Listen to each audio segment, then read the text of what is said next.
Assalamualaikum, and welcome to the Harbour Islamic Studies HISC Seerah session 221.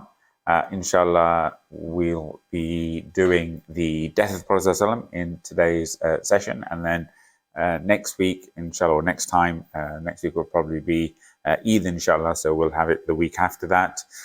We'll move on to the burial of the Prophet ﷺ, and then the succession of the Prophet ﷺ in terms of choosing the next leader, the first Khalif, and then inshallah after that we'll wrap the Seerah up in a few weeks, inshallah. So a quick recap of what we covered last time, and we'll do it again in terms of Abbas's conversation with Ali. And whilst the other thing that we started talking last week was that whilst awaiting Isha prayers, the Prophet becomes even more ill, and Bilal comes to the Prophet asking for permission to do the Iqamah, and the Prophet he stands up and collapses, loses consciousness, stands up, collapses, loses consciousness on 6 or 7 occasions, and then when he finally comes around to, and the people are still waiting to pray, he instructs that Abu Bakr as-Siddiq lead the people to pray in his absence because of his illness. But then Aisha, she feels a bit nervous and anxious about this, and then she also speaks to Hafsa, and they try to convince the Prophet ﷺ that temporarily ask Umer ibn al-Khattab to lead the prayers, but the Prophet ﷺ gets a bit short with them, saying, you guys are scheming like the women around Yusuf in the story of the wife of the Aziz. And so Abu Bakr is finally called, and he starts leading the prayer, and then he essentially leads the prayer for the most of the time until the Prophet's death, and obviously thereafter. And we also mentioned how the Prophet regained some energy the following day, and he was able to join the Jama'ah, the congregational prayer, and he was sort of escorted on the shoulders of Abbas and Ali, and sat down next to Abu Bakr once Abu Bakr had started praying the Fard Salah. But Abu Bakr, he stepped back, and the Prophet was put in the position of the Imam, although the Prophet was sat down, whilst Abu Bakr was the one who was standing up in what people could see. And then we talked about on the day before the Prophet passed away, on the Sunday, the Prophet asked to see how much money was in the house, and there were just a handful of dinars, and the Prophet asked that they all be distributed, so there was essentially almost nothing left in his house when he passed away, apart from some wheat, and even the oil that was used for the lighting the lamp, that ran out that evening as well.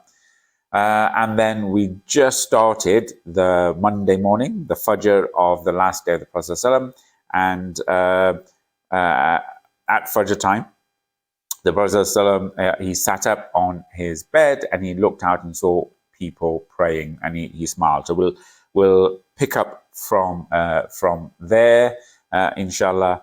And so this is the last time that the Prophet ﷺ saw his Ummah, and this is the last time the Ummah saw the face of the Prophet ﷺ. And this is Monday, the 12th of Rabbi al-Awwal, Fajr time.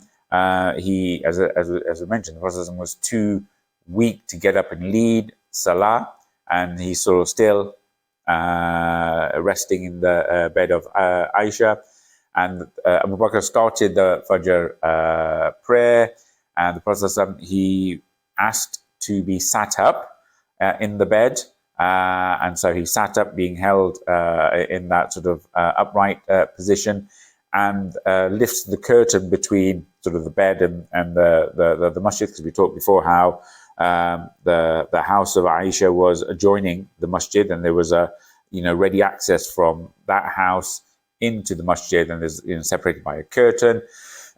So the Prophet he lifts that curtain, and the Sahabi who haven't seen the Prophet for a few days they saw the Prophet ﷺ's face beaming, and he was, smiling, with a joyous smile, as he is essentially looking at his legacy, seeing his ummah, praying.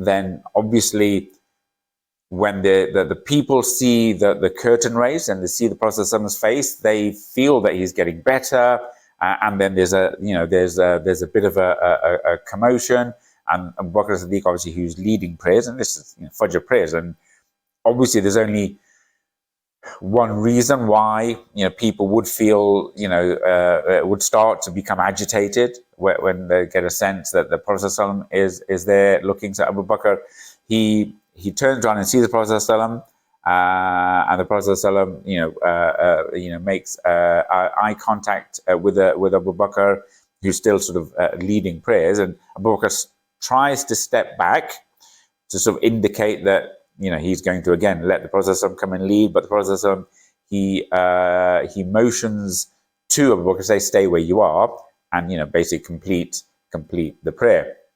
And then Anas ibn Malik says this was the last time we saw the face of the Prophet ﷺ was when he lifted that curtain.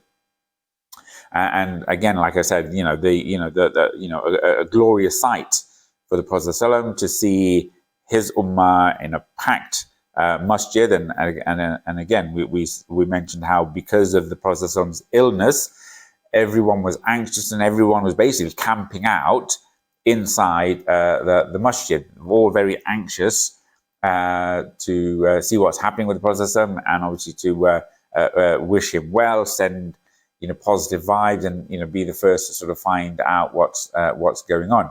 But that is the last enduring memory that the Sahabi had of the Prophet ﷺ.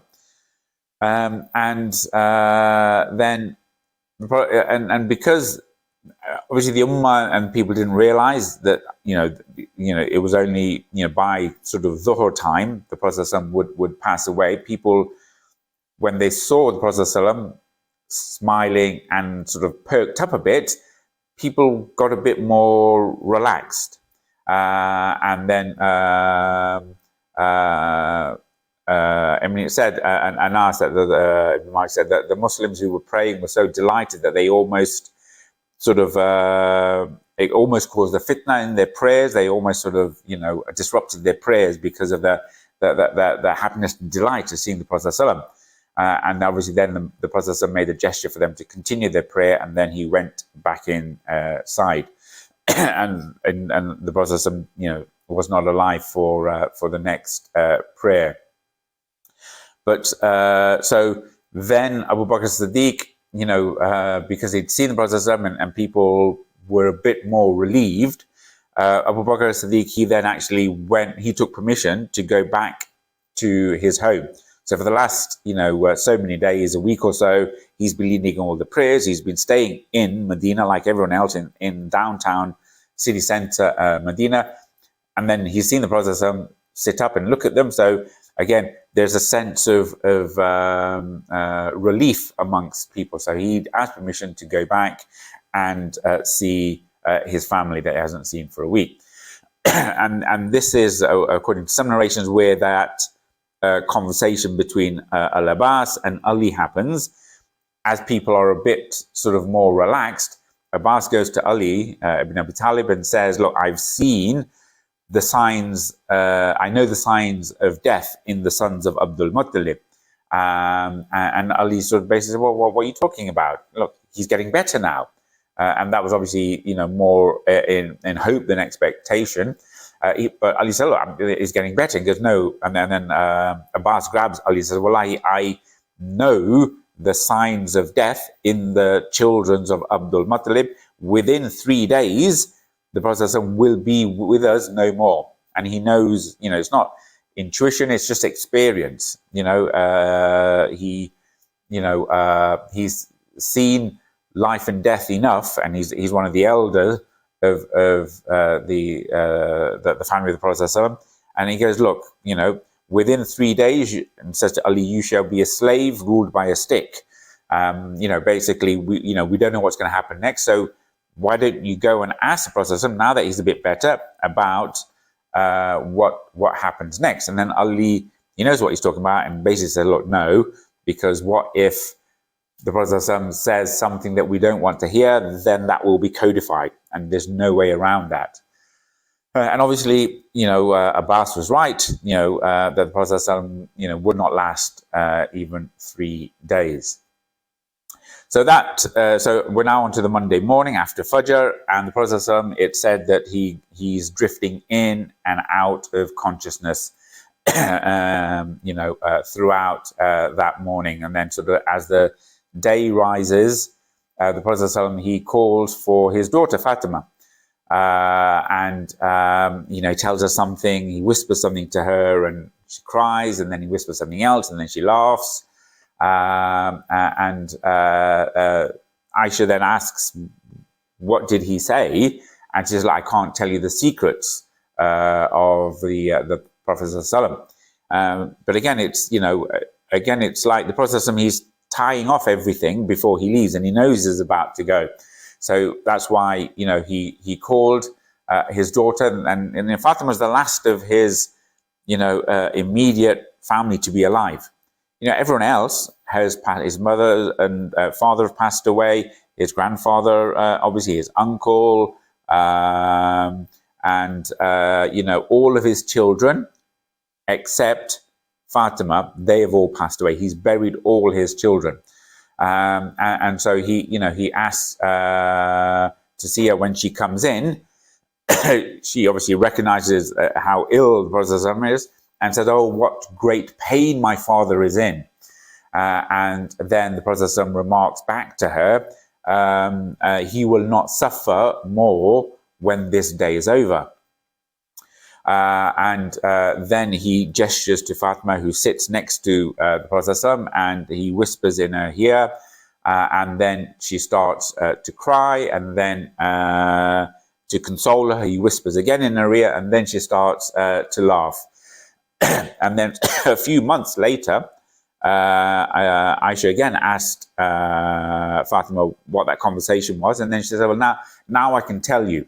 So when I went to the Prophet to visit him, he whispered that Jibreel had come to me twice during this year, during Ramadan, and every year he would come only once.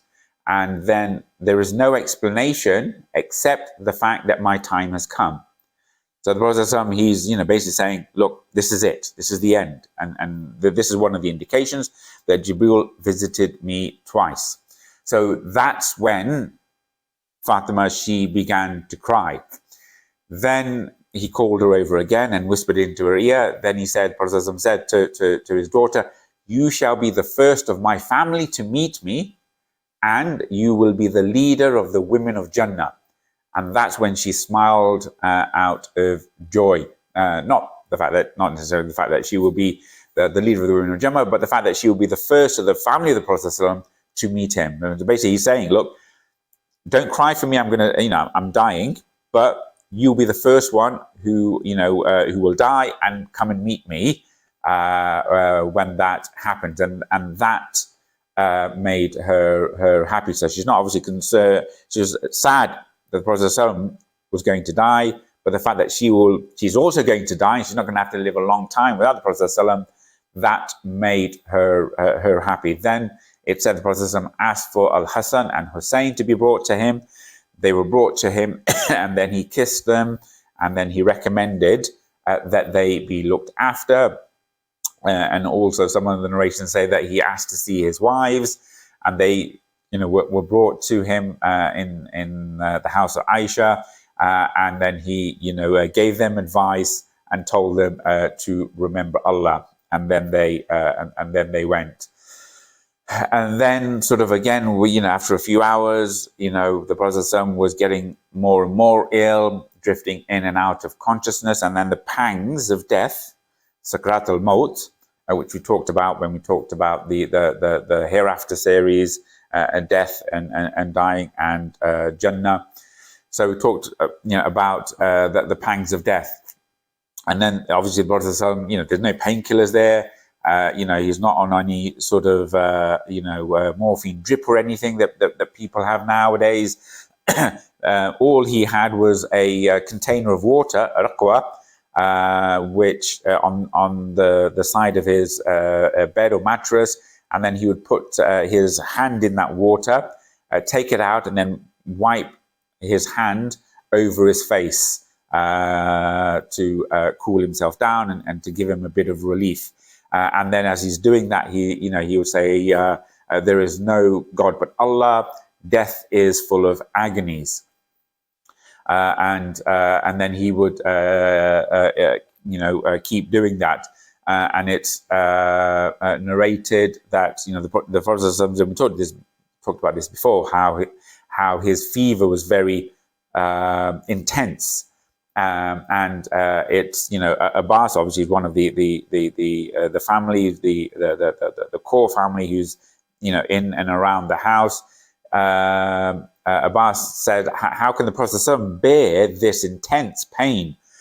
And it said that one of the other Sahabis said that the fever of the Prophet is like the fever of 10 of us. And again, when somebody else put their hand on the Prophet's forehead, they literally couldn't touch the head of the Prophet. It was so hot, so he's burning up, and the intensity of his fever is more than the intensity of sort of most other people. And again, this is one of the ways in which Allah chooses it, but also tests the prophets more than he tests us. And so the Prophet, that's why he gets that water and wipes it over himself, and then he's continuously saying, "Verily, death has its pangs." Sakratul maut, and keeps repeating, "There is no God but Allah. Death has its pangs," and then he makes dua, "Oh Allah, help me overcome the pain of death, these death pangs." And then as the fever is growing more and more, he turns to Aisha and he says, "Verily, the trace of poison I had at Khaybar has come to light." He said, "I still feel the painful effect of the food that I tasted in Khaybar, and I feel as if death is approaching." And some of the other scholars then say, look, this is again another indication that Allah is elevating his status to one of shaheed as well. And again, if we go back to do you remember the story of the poisoning of the Prophet ﷺ in Khaybar? So the Prophet ﷺ, when he'd conquered Khaybar, one of the Jewish ladies, she asked which part she wanted to throw a banquet for the Prophet ﷺ, and then she secretly asked which part of the meat that the Prophet ﷺ loved the most, and then when she was told, she poisoned that particular piece of meat. And then as the banquet's out, people are starting to eat. The Prophet ﷺ has the morsel in his mouth. One of the other Sahabi had already taken so the Prophet ﷺ starts, and then the others take some of the food after the Prophet ﷺ picks it up. One of the other Sahabi tasted the food, and then feels a bit off, and then the Prophet had put the food into his mouth, but then was informed by Jibreel that it's been poisoned. So then he spits it out and tells the others to spit it out. They call for the lady, she denies it, and then he confronts her again, and she goes, "Well, this was only a test, because if you were a prophet, if you were a genuine prophet, Allah would not allow you to be poisoned. And then obviously if you were a false prophet, then you'll be poisoned, and then that's that." But the Prophet let her go. But then when the other Sahabi died, she had to face some of the consequences in terms of the death to the other Sahabi. But the Prophet hadn't swallowed, but it was in his mouth. And then obviously the scholars say that poison, the Prophet put a cover on that poison.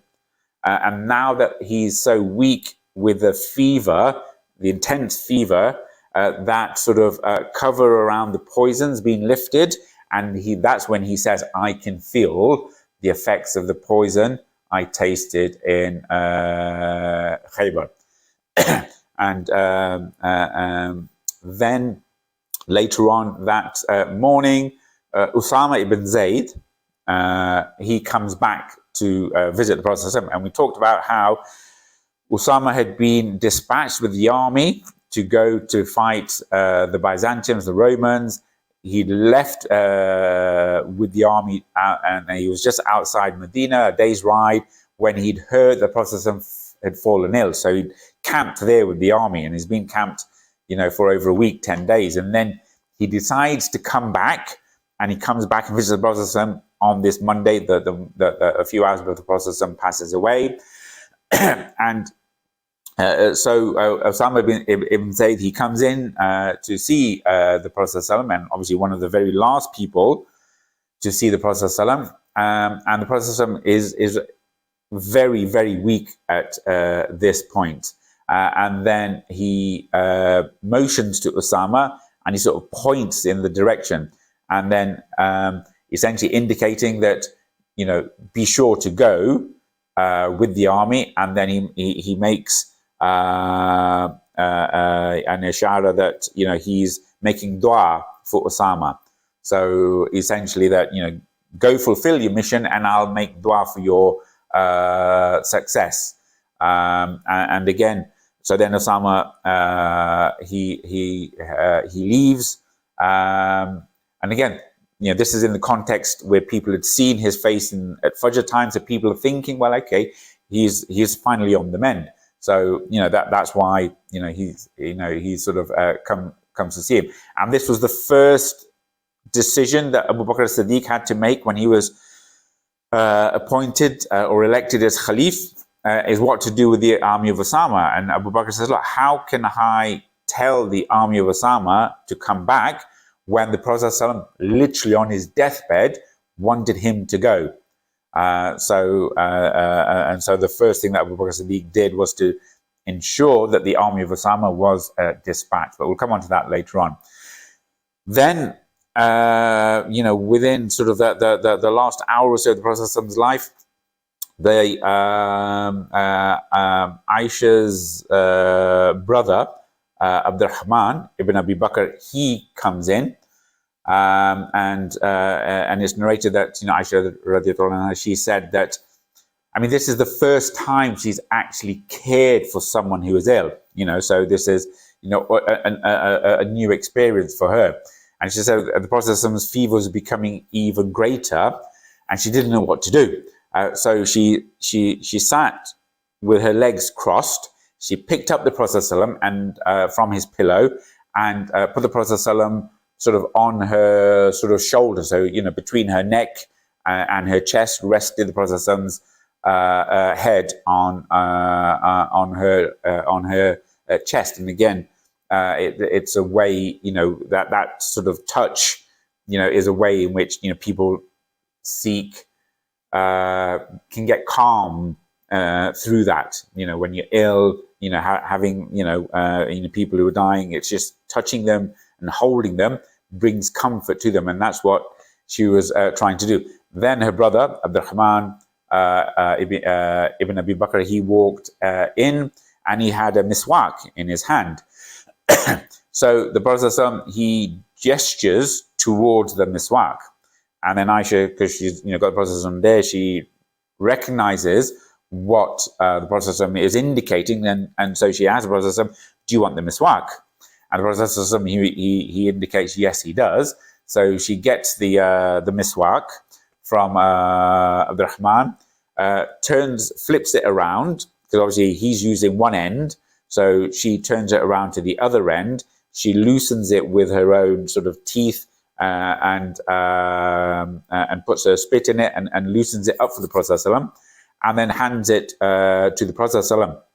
And so the Prophet ﷺ, when she goes, he starts using the miswak, but she says that he held onto the miswak with such a vigor that shocked me, and he was doing his miswak like I've never seen him before. So he was really with great intensity and vigor, using this miswak. So he's preparing himself to meet the Prophet ﷺ, to meet Jibreel, and that's why he's doing this in a really vigorous manner. And she said, knowing how weak he was, and then suddenly I hand him the miswak, and he's going at it like there's no tomorrow, literally. And she was just really taken aback by that. And then, afterwards she would say that one of Allah's bounties upon me is that the Prophet ﷺ died in my house while I am alive. And he died between my chest and my neck while he was leaning against me. And Allah has allowed me to mix his saliva with my saliva at the death, because she's the one who loosened the miswak, handed it over to him, and so he's using that, so that and again, that's one of the bounties that she says.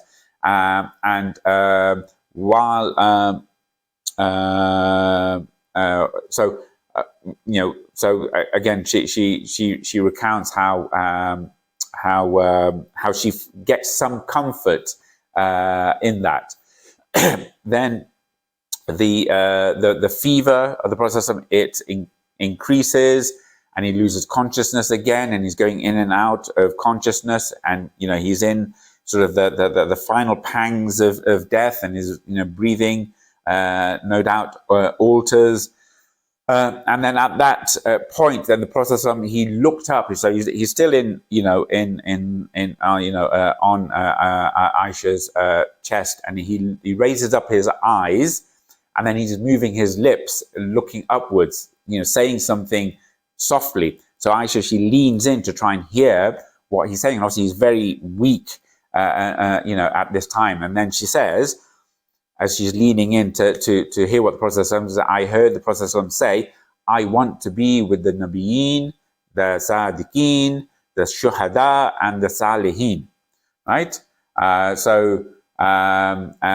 With those whom you have bestowed your grace, with the prophets, the truthful ones, the martyrs, and the doers of good.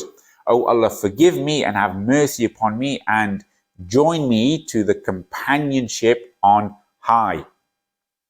So, and then he repeats 3 times, Oh Allah, forgive me, have mercy on me, and allow me to be with the Rafiq al-Aala, the Rafiq al-Aala, the Rafiq al-Aala, with the highest most companion, with the highest most companion, with the highest most companion. And then Aisha recounts later on that when he was saying that, she remembered the hadith of the Prophet ﷺ, where the Prophet told her before, that never does the angel of death come to a prophet except that the angel of death asks the prophet, can I take your soul or not? So this is the conversation that the angel of death is having with the Prophet and saying, basically, can I take your death? And the Prophet said, I want to be with the companion, the highest companion, meaning, I want to be, in the company of Allah subhanahu wa ta'ala. And so Aisha then said, so when I heard al-Rafiq al-Aala, I knew that the Prophet ﷺ had chosen Allah over us. And then at that point, the Prophet ﷺ, he breathed his last, and then he turned his head towards and flopped inwards into her lap. And then she later on says, with my naivety, I think this is just reflex. She said a lot, with my naivety, as soon as the Prophet ﷺ did that, she screamed. Obviously, it's very traumatic. She knows that, the Prophet ﷺ has died literally in her arms. And then with that scream, we have to again realize that the house of Aisha is next door to the masjid. Who in the masjid? Half of the Ummah. And so as soon as she screams, everyone knows what this is, or what this indicates. And again, it will be a scream like people have never heard before. And then with that, Fatima, who's next door, she comes rushing in. and she sees the Prophet there, says, "Oh my father, you have answered the call of your Lord. Oh my father, you will end up in Jannatul Firdaus. Oh my father, and can we give the news of your death other than Jibril? Who can give the news of your death other than Jibril?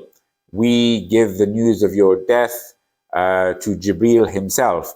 So obviously, knowing that with the Prophet having just passed away, Jibril will be in part of that sort of otherworldly, dimension, and so that's what Fatima is saying, that we give the news of your death to Jibril himself.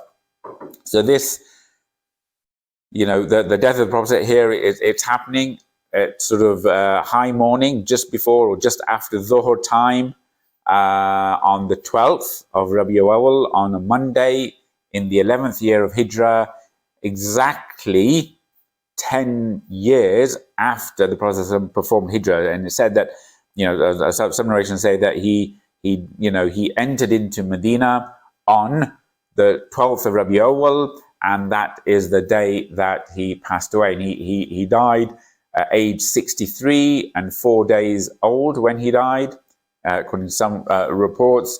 And Abu Bakr Siddiq was younger, although he looked older, but he was younger than the Prophet. But Abu Bakr Siddiq, he died age 63.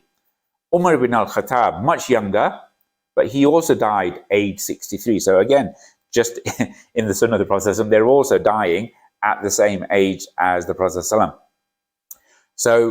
the Prophet, he passes away. There is commotion, there is panic, and people, people are in a state of shock. They don't know what to do. This is unbelievable for them. It is incredibly, a novel experience. That there's complete disbelief around it, because only a few hours earlier they had seen the Prophet sit up and smile at them, right? And so they felt that actually he turned the corner. He's getting better now. So Abu Bakr Siddiq, he, as I said, he's left to his house, which is on the outskirts of Medina. So the most senior person left in the masjid is Umar ibn al-Khattab. So as people are just in a state of panic and shock in the masjid, people don't know what to do. And then Umar, he cannot believe that the Prophet has passed away. He's not prepared for this.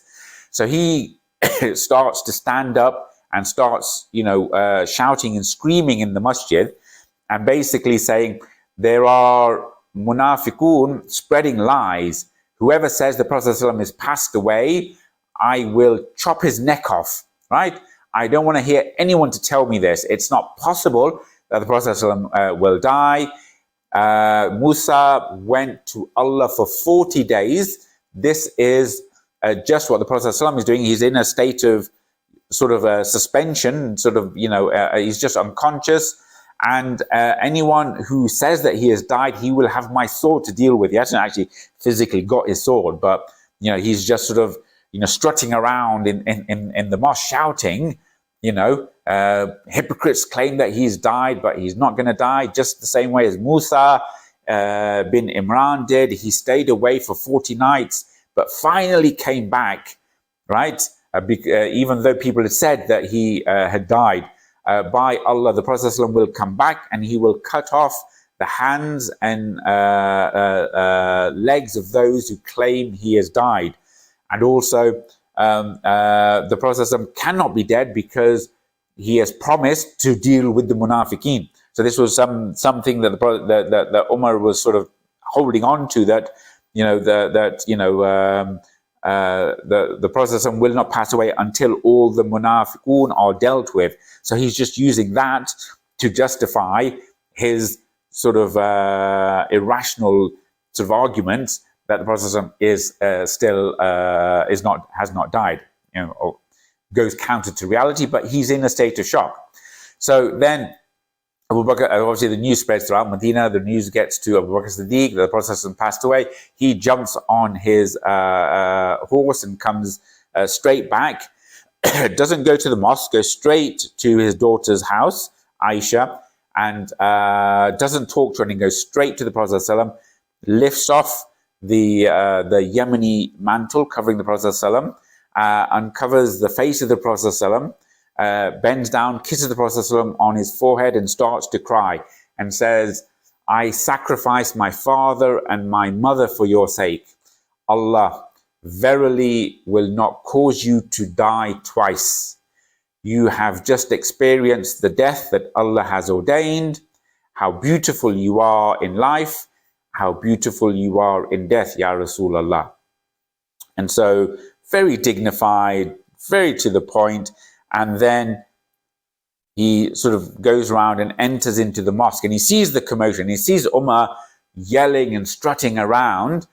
And then he says, "Oh, Umer, sit down." And Umer sort of ignores him because he's just still in shock. And then he goes, "Umer, sit down." And Umer becomes quiet, but he's sort of, doesn't sit down. He's just sort of like, frozen. And only Umer, only Abu Bakr Siddiq has the audacity, the courage to be one in the Ummah to tell Umar ibn al-Khattab to sit down and be quiet. So then Abu Bakr Siddiq, he makes his way over to it says the mimbar, and he stands on the lowest step of the mimbar, and he doesn't have the courage to go on to any of the highest steps where the Prophet ﷺ would stand on the mimbar. And then he addresses the people, and obviously the people then start ignoring Umar, and they gather around Abu Bakr Siddiq. And again, that very famous speech of Abu Bakr, where he says, "And now, he who worshipped Muhammad, know that Muhammad is dead. But he who worships Allah, know that Allah is ever living and Allah never dies. Allah says," and this is in Surah Al Imran, Allah says, and he's quoting the Qur'an, "Muhammad is no more than a messenger, and indeed many messengers have passed away before him. And if he dies or is killed," and this was revealed after the Battle of Uhud, "if he dies or if he is killed, will you then turn your back on your heels as disbelievers? And he who turns back on his heels, not the least harm will he do to Allah, and Allah will give reward to those who are grateful." And then Ibn Abbas, he says, it's as if the whole audience, everyone in the mosque was stunned by this. And he says, by Allah, it sounded as if the people had never heard this verse from the Qur'an before until Abu Bakr recited it as a reminder. And so when people started reciting it, till there was no man who did not recite it. And they all knew it. They all read it. They've all memorized it. But the way Abu Bakr, he used it to get home the point, suddenly it was the right thing to say at the right time. It impacted everyone straight into the heart. They knew then and there, well, yeah, this is the reality now, right? And then Umar later on said, by Allah, as soon as I heard Abu Bakr say it, I fell to the ground. His legs literally collapsed. They could not, take his weight. Now Abu Bakr said, so Umar said, as soon as I heard Abu Bakr say that, I fell to the ground. I felt as if my legs had been unable to carry me, and so I collapsed. Collapsed when I heard him say that, and only then did I realize that the Prophet ﷺ had really died. And so, that's Abu Bakr Siddiq calming everyone down, reinforcing the situation, and showing true leadership, and not getting overly emotional, and realizing the gravity of the situation.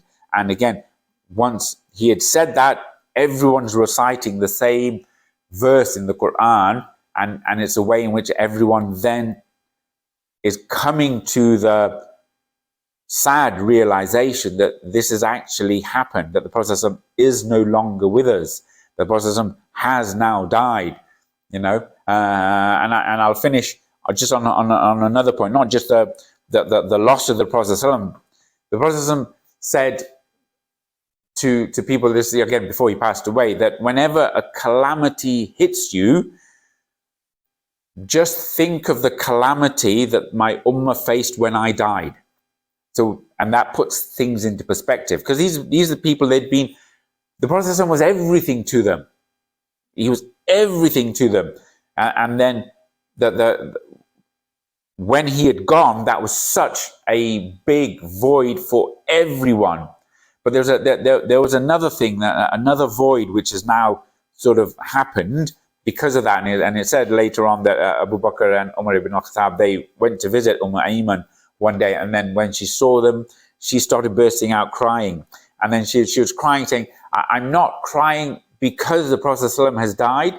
I'm actually crying because there will be no more revelation. There will be no more wahi.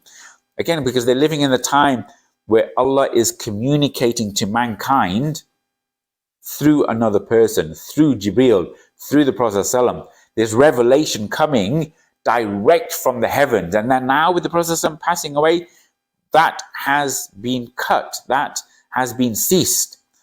So it's not just the death of the greatest human being that has ever lived. There's also the cutting of the cord of revelation. And you know, these are things which, now that the Prophet passed away, are slowly dawning upon the Ummah. So we'll finish there today, and then, so as I say, next time, not next week inshallah, because it's Eid, but after that we'll talk about the burial of the Prophet ﷺ and the elections or the appointment of the successor of the first Khalif. And so inshallah, until then, do remember us in your dua, do try and get the most out of these, you know, these remaining days, the last week of the most blessed days of Dhul Hijjah, and inshallah until next time. والعصر إن الإنسان لفي خسر إلا الذين آمنوا وعملوا الصالحات وتواصوا بالحق وتواصوا بالصبر. جزاك الله خير. السلام عليكم.